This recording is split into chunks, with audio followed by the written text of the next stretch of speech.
Okay, so the hair shitter effect was originally done in the film days where you would be capturing three separate pictures, but each picture would be captured with a red filter, a blue filter, and a green filter, and they would be put together in the same exposure.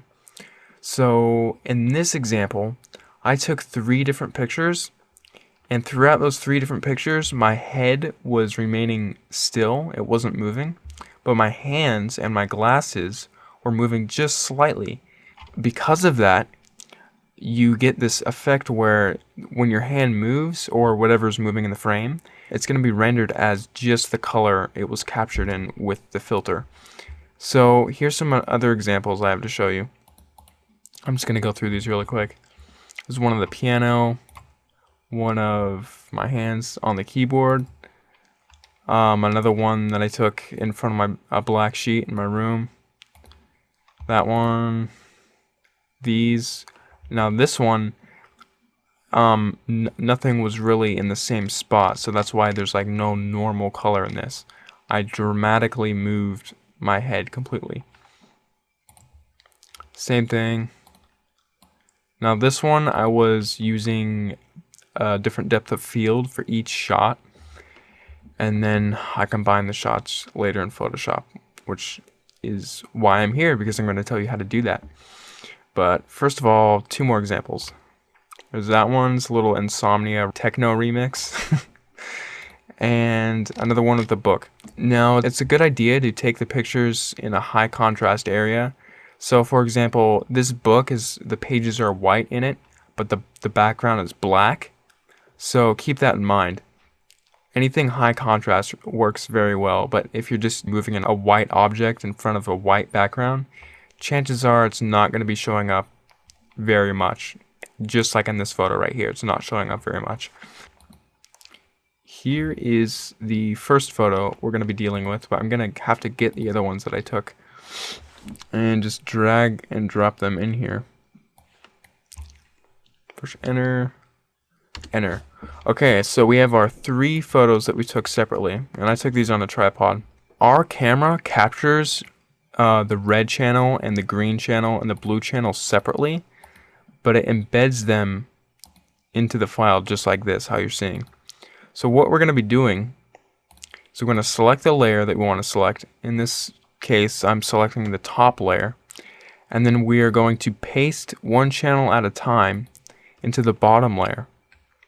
So let's start. Let's click on the top layer. Let's go into our channels, and right now I have just the red channel selected. So I'm going to unclick all these eyeballs and just have the red one selected. Then I'm going to press Control A and then Control C.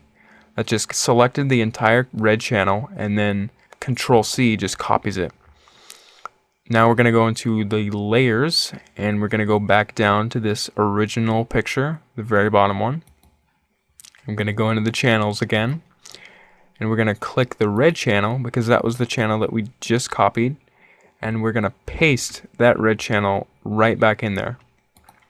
Now you can see, if I undo these layers, you can see that, let me turn that on. You have to have the RGB checked in order to preview what your file is going to look like.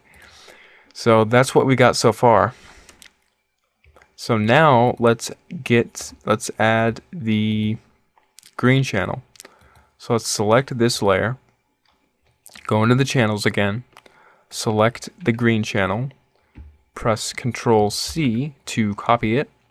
Go back into the layers, click the original picture that we're working with, go back into the channels, and click green and paste that in there. Now let's make sure to click the RGB channel so we have all of them viewable. And now let's just unselect this layer from being viewed, and there you go. There is the effect. Now, I was taking this in my room, and there's like two softboxes to the left and the right of me. So what I'm going to do, just to make this picture a little bit cooler looking, is I'm just going to crop that little white softbox out. And then I'm going to go into my image adjustments. You know what? I was just had the green channel selected, so I need to make sure that I double check that the RGB is selected, so all of them are selected. So now that I got that out of the way, I'm going to go back into my image adjustments and where is it? Selective color right here. And now I'm just going to dim down the blacks so I get the perfectly black background. So now that is looking more professional compared to this. So that is the Harris shutter effect. And you can try doing it with just moving your camera around too. I like doing it where it's just slightly, you just move it just a little bit, because that way you get some color in there, some normal color, plus you get the weird 3D retro effect of just one single color isolated like that.